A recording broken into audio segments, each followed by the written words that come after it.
Happy holidays. It is that time to do my 18,750 mile oil change interval on my 2024 Subaru Crosstrek. That's a Gen 3 and it is the first year of the third gen model.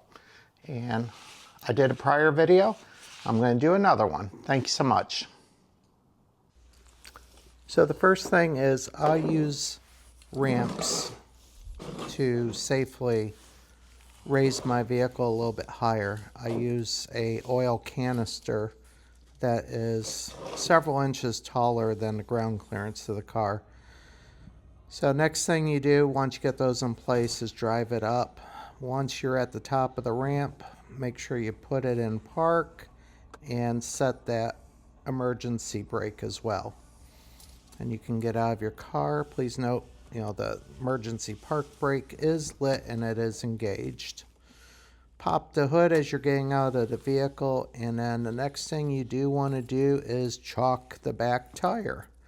Safety, safety, safety.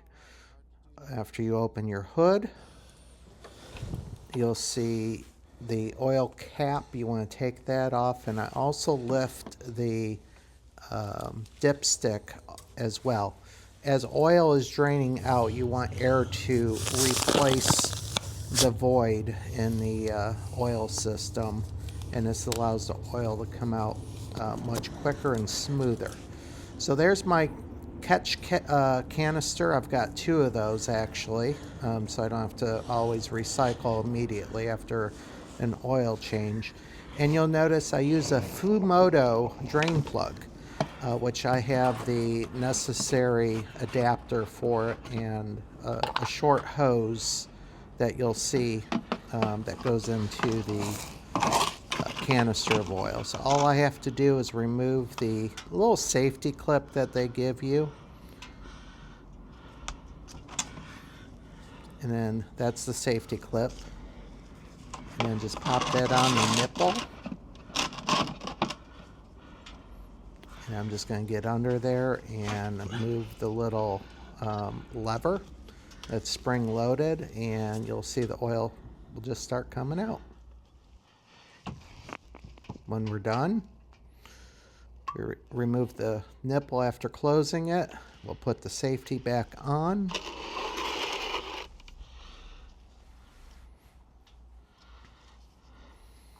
Only goes on one way.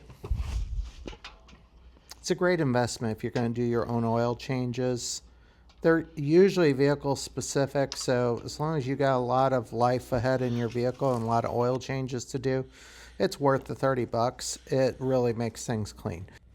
I don't change my oil filter every oil change. I do 3,750 intervals, so every second one I change the filter.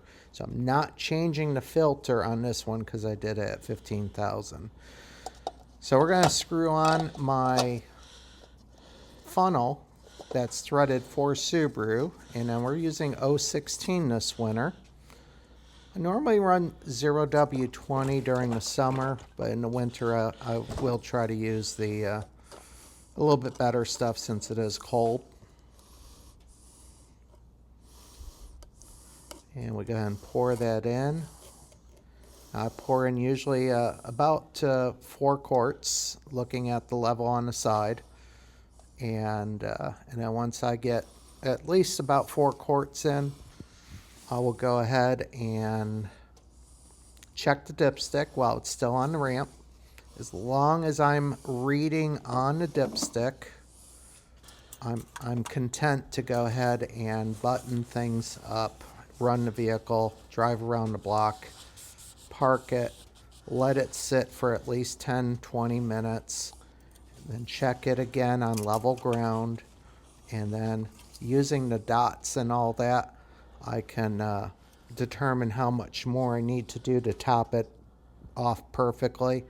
Remember, between the dots is 1 quart, and then you're done. Make sure everything is tight, oil filter as well. And that's me just closing the hood, and I'm going to now go drive around the block.